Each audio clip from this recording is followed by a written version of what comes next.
Kuning, Pak. Assalamualaikum warahmatullahi wabarakatuh.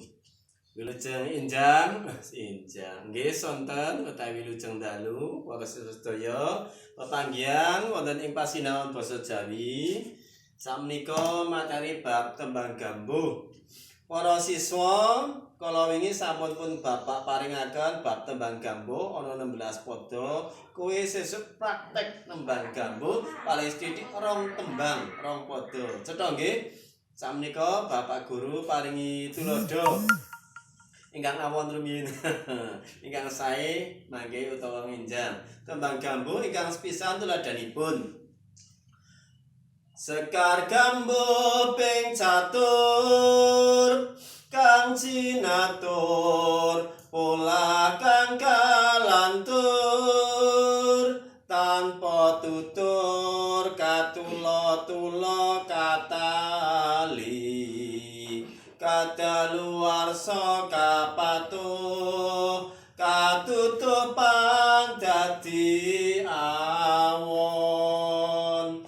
Setunggal malih kesanging tani utun wungu nindra iso umun-umun tan sarapan nuli budal nyambut karti nyangking kuldi mikul pacul mring sawah tegalan kebon kalih saged tiga ugi kepareng tulada ingkang setunggal malih nggih para siswa nggih. Nah menika umpaminipun aja nganti kebanjur barang pula ingkang nura jujur yen kebanjur sayekti kojur tan becik becik ngupaya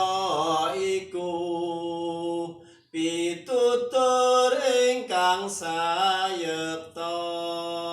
Sampun rumiyin ingkang sae nginjang. Matur nuwun. Wassalamualaikum warahmatullahi wabarakatuh.